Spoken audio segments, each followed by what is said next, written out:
Okay. Winston-Salem College Advisory Board meeting of March 16th is now called to order.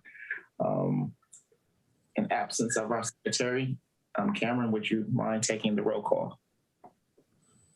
Sure, yeah. So, of course, Cameron Allen here. Sophie Brown? Here. Excuse me, Cameron, when you do roll call, can you do the name and the school? I'm sorry. Yes. Okay, I forgot. All right, Cameron Allen, Wake Forest, and then Sophie Brown, Wake Forest. Here. Okay, Curtis Walker for Scythe Tech. Present. Okay, Bruce Williams, Winston-Salem State. Present. Okay, Jadavian King, Winston-Salem State. Here. Okay, awesome. And then we have excused absences from Kaylee Kimmerer of UNCSA. Let's see, Allie Morton, Wake Forest, Myra Ramirez, Salem College, and Paulina Solis Page for Scythe Tech, and Faith Springs for Scythe Tech. Okay. Right. Cameron, we will note, Curtis, I'm sorry, we need to note in the minutes the excused absence requests will need to be voted on at some point. If not during this meeting, then the next. Yes, ma'am. Requests at this point. Right, we can't do any voting at all. All right, so we can't approve anything, but we can discuss. So I'll assume that I know Faith and Ian are government, but we do have the representative from public relations. So Cameron, would you want to discuss a little bit of the newsletter from, I guess, that we were working on? Yes, the newsletter right now, we're waiting on our upcoming, what is it? The government meeting. We're waiting on the city council meeting coming up. And then we're also going to make sure we put in our progress from the National League of Cities going forward. And then our Collegiate Trust Talks is our final big event that we want to include. But we'll send out an email, of course, that welcome anyone if they have any school projects going on they would like to share, or any topics that they find are very important and want to include in the newsletter. We're, of course, always open to that. So that's our progress so far. Okay. And we already have enough. We have enough of the articles from like us that are on the board. Like you have the letter from the chair and those other letters already, correct? Okay. Yes, those are good. Okay, good. All right. So then the next thing on the agenda will be to discuss the National League of Cities community practice and addressing the basic needs post-secondary students. I know that we recently had. Yes. Excuse me, we haven't finished with the committee reports. We need to go through all three of the committees. And so, you do have public relations, you have government affairs, and then you have community relations. I didn't know per se, that's why I probably skipped over it. Is there anyone on community relations that's here today? And there, even if there's not, the staff can certainly assist. Okay, then could you assist? Because I know Faith was the chair of that committee, and I know Ian's the chair of the government, and it does appear that neither one of them are able to be here today. So would you like to give a hand on what's going on that wise besides the Collegiate Trust Talks? Sure, I did want to actually follow up on one other item that Cameron mentioned, which is that the city council meeting that she referenced that you all are planning to attend with YAC, that will be on March the 22nd. I know you all were trying to select a date at the last meeting. And so Jamie, did you want to chime in about any of that? It is March 22nd. The vote was for yesterday, but that meeting was postponed a week. So that meeting does fall on the 22nd, not the 15th. It'll start at 7 p.m. and you can log on to it via TV 13 or the city's YouTube channel. Right. That's what I have. Okay. Just want to make sure that's my calendar correct. All right. Good. And also with Collegiate Trust Talks, has everyone had an opportunity to look at the questions for Collegiate Trust Talks? No. In fact, also with that, are all the schools, are they going to be available? And that's another thing, Curtis. It would be probably good to do an update from the schools represented. Right. I know that I had the opportunity to speak to Chief McMacken, and then she affirmed that she was going to be there, which I forwarded to you. But I'm unaware about Winston-Salem or UNCA or Wake Forest this year. At this moment, I'm unaware. I assume that they're going to be there. Well, you have representatives from some of the other schools up here today, so they could probably provide updates. Yeah. Is anybody able to provide an update that's here on this call? Yes, Curtis. So as far as Wake Forest, it looks like we're going to have a good turnout. We spoke with Chief Lawson, and there's going to be 2 Wake Forest faculty members in attendance. And then we also have a list of officers that will be there. So I think it's going to be a good event. We heard back from them on Friday. So far that's who is confirmed to attend. Okay. So that's 2. What about Winston-Salem State? And I don't know if Bruce or Jadavian are prepared to present on that. Sorry, no. Unfortunately, I think the last meeting when you guys was talking about all of this, I think I missed that meeting. So I would definitely need to be caught up as far as what is being stated. And I'm thinking you guys talking about the collegiate talk, right? Yes. Okay, yeah, I would need to be caught up on that piece because I'm not too familiar with it. Hold on. So I reached out to Chief Henry, and he said the second week in April works for him. And that was the last thing I heard from him. So, I mean, if you want me to follow back up with anything else, just let me know. But I did reach out to him, and he said everything was good. So. Okay. Thanks, Bruce. Thanks, Bruce. I have heard from Chief Henry as well. And he is bringing officers with him. The only thing that we may need you or Jadavian to do would be to confirm whether there are other administrators who plan to attend from Winston-Salem State. Okay. Yeah, that's always a good thing to know. So that would be one thing. And we've heard actually from all of the schools, UNC School of the Arts and Salem as well. So all of them will be represented. We've heard from their chiefs. And now it's just a matter of trying to determine exactly how many people to expect from each school. But Collegiate Trust Talks is moving along very well. So all we need for each of you to do is to circle back. What we're going to do actually is I'll send you the emails that I've gotten, or Jamie can send you the emails, one of us, confirming who is being represented at your respective campuses. And then you can circle back to see if there are others who need to be added onto the list. But it's going well so far. Ms. Wanda, also, being that the governor's recent comments about gatherings, will it be transitioning to an in-person and actually at City Hall, or will it still be virtual? It is still being planned as a virtual event, Curtis. I mean, anything could change between now and then, but at the moment we are planning for it to be virtual. And I think we'll probably stick with that, because even if things do change, there'll probably still be some social distancing requirements. And we're expecting a pretty decent number of people.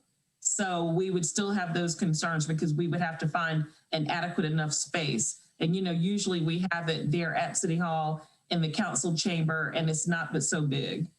Right. That's a good question, though. Thank you for asking that for clarity. Thank you. Okay, so that's community relations and the government. Is anybody on the government committee that's here today? I don't think so. No. I'll try and email Ian and try and get an update from him and see what's going on with that. So I guess that will conclude our committee reports, and we'll move on to the NLC and some NLC updates. Definitely been a lot of chatter on that. I was not at the last meeting, so I definitely need to be updated on that. Okay, and Cameron, you and Jamie, feel free to jump in, because you've both been very involved and active. But yes, the NLC has been very busy with making sure CAB is represented. So Cameron, do you want to share some things? Yes, I can share. So right now we are still working to get IRB approval from each institution. That will be our main focus right now, to make sure we disseminate this survey as best as we can and as quickly as we can in the timeline we have for the rest of CAB. But I know in our last meeting, if you all were able to attend or not able to attend, we did discuss different timelines that we would like to pursue. So we figured that a shorter timeline would be around 3 months, longer, it's around 3 to, I think like 6 or 9 months. And then from there, it's a year. And we figured that using that year time frame would allow us enough room within the parameters of the National League of Cities partnership to complete everything with a little wiggle room. So right now we're just working on continuing projects. I think one of the ones we wanted to look at was how do we get students to farmers markets, from allowing them to use their meal swipes or just have more access to fresh produce. From there, how do we get them transportation to be there? So we're looking at our different institutions and seeing if we can partner with the city to get a bus line there, or also using like Wake Forest transportation to get there. So those are some of the projects we've been thinking about so far. Thank you, Cameron. And one thing just to add is that we did submit our action plan. We submitted that yesterday to the NLC. Each city was required to submit their action plan. So, we've had ours for a while now for housing and hunger. And so that was sent to both cohorts last week for feedback. And so yesterday, the NLC did receive ours. So the biggest thing is, as you'd mentioned earlier, is the survey. It's just getting the IRBs in place so that you all can get the surveys done. And then that's the biggest obstacle right now, is to get that out of the way so that we'll have a clear idea of what we need to do. I can update you on the for SciTech surveys. So for SciTech, we have to go to the Office of Strategic Innovation, I believe it's called. And I spoke to Mr. Osborne, who's the director over there, and then Miss Alexa Edwards is handling the IRB for our school. So we should be receiving some information and approval of that. I would expect within the coming days. Obviously for SciTech is on spring break from the 16th to the 18th. So after that, I expect to get some news, and I think that we should be a go. That's great, Curtis. Awesome. So giving timelines about the IRBs, I'm wondering how long this is really going to take, with some schools. Yeah, I guess every school has a different policy. So we're fortunate. One is that everything was already packaged, so they have an opportunity to see the survey. And basically, what I did was forward. I don't know if it was Cameron. I think it was Cameron or whoever it was that gave us the NLC, the practice file, as well as the survey questions, and I forwarded that straight to the IRB, to the director, and he took it from there. It's an NLC practice blueprint for Winston-Salem, the goals, and then he immediately contacted Alexa, and then Alexa, she opened the file yesterday at 10:21, and so I expect to hear from her as soon as break is over. So I don't know if it could probably be done that way for every school, and so anyway. Okay, thanks, Curtis. You're welcome. Any other updates on IRBs?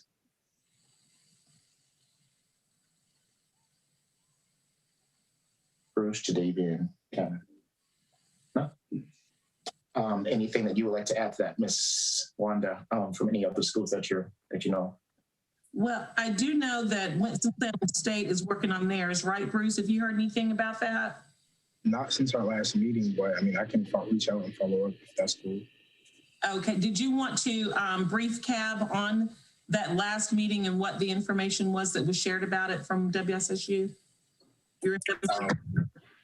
So basically from our last meeting, that they're going to try to expedite the process, as far as I know from that website, correct?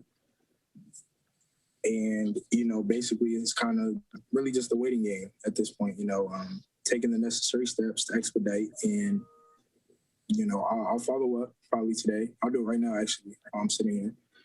So I'll get back to you as soon as I can. Thank you, Bruce. And yes, I know that Dr. Mitchell and Mr. Graves were working on, like you said, expediting the process. Dr. Mitchell felt pretty confident that it would go through. But again, it's just a matter of being able to anticipate when that approval will take place so that everybody can kind of release the surveys, hopefully around the same time. Yeah. Yeah, that's going to be the tricky part, I think, the timing. Mm-hmm. And then getting the information back pretty much at the same time too, right? Exactly. But one big thing, Curtis, is Dr. Berner is still on board with to help you all. You all were on the email with Dr. Berner. I know you all saw what she was saying. She is still on board with helping CAB with trying to basically make sense of whatever results you get, and try to capture that in a format that is standard for that data. So that's a good thing. That's a very good thing. All right. Sounds good. So I guess if there's no more discussion on that right now, being that it probably would be if other people were here today, we can move on to the campus communication, which is the next part of that, which kind of was covered a little bit, unless there's something else. Okay. So moving on to the next part of our agenda would be the Collegiate Trust Box, which will be April 8th, 2021 virtually. And the review and updated questions. I know it may be in my email box because I have a lot of emails. It may or may not be, but I have not seen this year's edition of the question. And if there's anyone that does have that, could they just forward it to me so I can review it? And actually, Jamie did send that out to everyone already, and she just sent it. Okay, great. Yeah, I would highly recommend that you all take a look at those questions. When we do the breakouts for the Collegiate Trust Talks, it's going to be really important for CAB to be familiar with those questions. In the past, you all have served as at least co-facilitators of the breakouts. And so it'll be important for you to have a sense of comfort with asking those questions and being able to anticipate any follow-up questions that you may have or need to pose. Jamie, do you want to talk about the breakouts and the format with all of that and how many breakouts we'll likely have? I'm thinking 3 to 4 and that type of thing. Sure. So the registration is through Zoom, and I know we're going to get to registration, but I'm saying that because we will have everybody registered through Zoom, and we'll be able to set up breakout rooms. In that registration, we do ask what school they're with so that we can make sure that the breakout rooms are diverse. I mean, the main thing with that, once we get into those, prior to that, we do need to just see which CAB members will be available so that we can divide you up between the groups as well. And then in the past, we've had either a staff member or a human relations commissioner with a CAB member. So Wanda, I'm assuming we would do something similar to that again. But yeah, depending on how many students, we probably would have 3 to 4 groups. Yeah, depending on how many students and police staff. Yeah. Because everybody's going to be mixed up together. You know, we always do. We always have a mix. We try to balance it out for each group. Yeah. So yes, you all would definitely, Sending stuff. at the very least, be co-facilitators. Nowhere near sending stuff. Nowhere near done.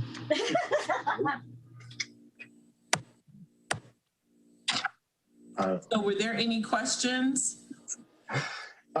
No. now that I've seen the flyer, so I'm going to also turn the flyer over to the Office of Strategic and Innovation, so as well as marketing, and see if we can get that up and running as soon as possible for Sites Act. That's a great idea, Curtis. We want you all to start disseminating that flyer. Okay. It's very important to do that for word of mouth. That we can give you an idea of how many people have registered. And okay. like we said, it can help us plan for the breakout groups. Excellent. I think in the past, we've asked each school to at least recruit 10 students. Is that what we would want to do again, Wanda? Yes, I agree. I think that would still be good in a virtual format. Mm-hmm. I know last year because it was different, and we were going to have the Collegiate Trust Talks when COVID-19 actually came on the scene. At the Forsyth Tech Collegiate Trust Talks on campus, I think we had like 50 people. That's good. Yeah, so I think that I hope that the idea is to beat that number again. So that's going to be pretty cool. But yes, if we could have at least 10 per campus, that would be phenomenal, because we don't want to be police heavy, but we don't want to be too student heavy either. We really want there to be a good mix, so there could be some good, authentic dialogue. And you all aren't scheduled to meet again before the trust talks. And so it's going to be imperative that we're in communication via email. Now, if you feel the need to meet one more time just before the trust talks, we can do that. But right now you're not scheduled, you're not slated to do so. Like if you wanted to meet that day before or something like that, just to make sure everybody's on the same page, that might not be a bad idea. What do y'all think? I know you can't vote, but you could please share your thoughts. What do you think? Or do you feel confident you don't need to meet? Well, I know the memory of the cab this year, this the first year serving. So if you feel comfortable, then yeah. But if you think it'd be good to discuss, especially for those that aren't here today, and also are in their first year, to kind of get a cab's unique. It's a unique event. You hear things that you don't normally hear, and you get to talk to people that you wouldn't normally talk to. So I recommend that just from that point. And then like last year, it was an interesting event where we had one person that was the son of a police officer at the same time during a lot of social unrest in our country. And his perception of the community was totally different from people that were separate from that, whereas, they didn't have parents that were actually on the police force and how they viewed the police force. So it was very interesting to see both perspectives and see how people feel and how we could get to some type of cohesiveness as a community. So it's unique. If I would recommend that we do meet and kind of like go over the small group strategy and, how to kind of run the groups. But if everybody feels comfortable, then I'm good with that as well. Thanks, Curtis, and thanks for that recap, because it's important for everyone to understand that these are sensitive topics that will be discussed, and particularly in light of the way things have been over the past year to year and a half, it's really going to be critical to feel comfortable with these questions and the format. And Bruce, were you about to say something a couple minutes ago? Yeah, I was just going to say I agree with that. Basically, that's it. Okay, so you think that it would be good? Yeah, I mean, it can't hurt nothing. I agree. Yeah. Would you all want to meet the day before? You want to meet on the 7th? I think that's a Wednesday, right? Yeah, I think a small half-hour meeting would probably be good for that day. Yeah, it doesn't have to be long at all. And that means if you all are saying you want to meet on April 7th, that means you're going to make it a priority and actually be there on the call and encourage those who aren't here today to do the same. So Kim, Sophie, get Allie on the call. Curtis, get your folks on the call. Yeah. Davey, make sure, we need to make sure everybody's on the call. Yeah. Ira, and we need to just make sure everyone is present, because this is a big deal for the College Advisory Board. Yes, I'll better see that. Let's tentatively schedule it if that's possible, and let me connect with the Forsyth team and see if what their availability is for that day, and kind of talk them through like, hey, this is kind of our biggest deal as CAB. So we want to support this. Right. So is there a time that's good on that date? Anybody want to suggest a time?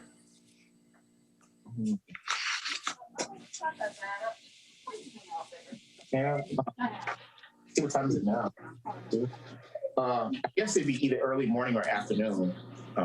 Since I don't know what your schedules are like for early morning, and then as well as afternoon. This time worked good for me today, so I'm good.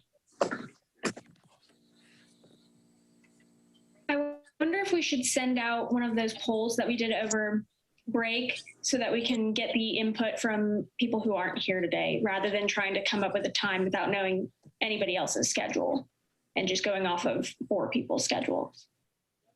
Okay, that's a good idea, Sophie, I think. Yeah, I agree. But for you all on this call, like I said, just go ahead and pencil it in, for at least block the date until we can nail down a time. But yes, Sophie, that's a great idea. That's good. That's good.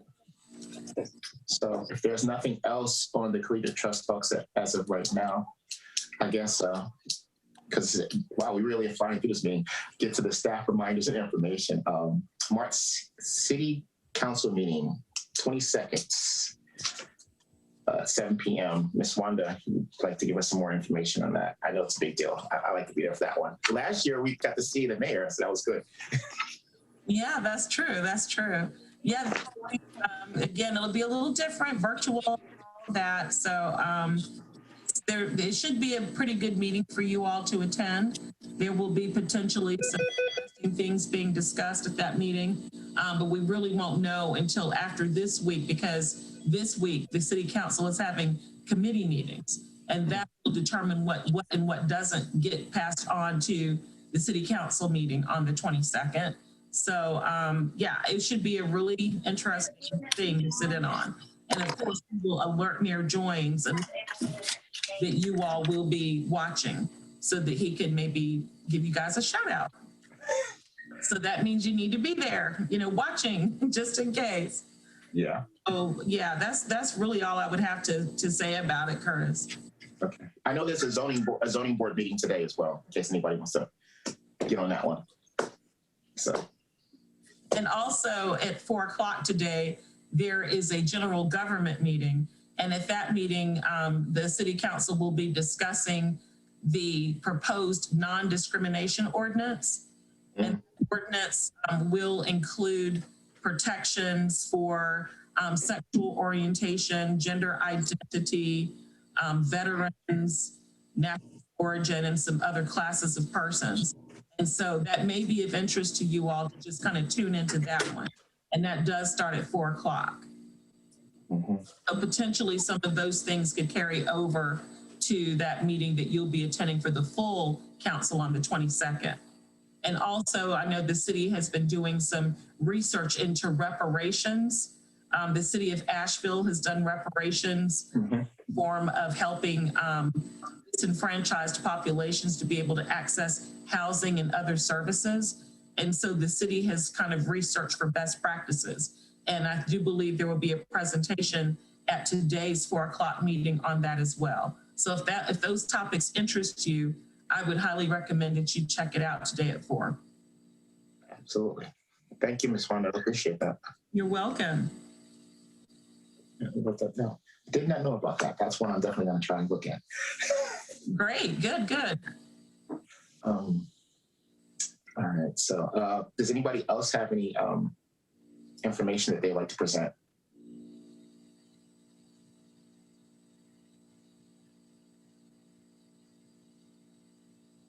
I think you're good, Curtis. You have your upcoming meeting date of April 7th, and as so recommended, do a doodle, and we will go from there in terms of figuring out the time. Yes, ma'am. So since we can't vote to end the meeting, but I think there's nothing else to discuss. The March 16th College Advisory Board meeting is now adjourned until our next meeting date, and I appreciate everybody being here for the call. Definitely. Thank you, Cab. Thank you. All right, stay safe, everyone.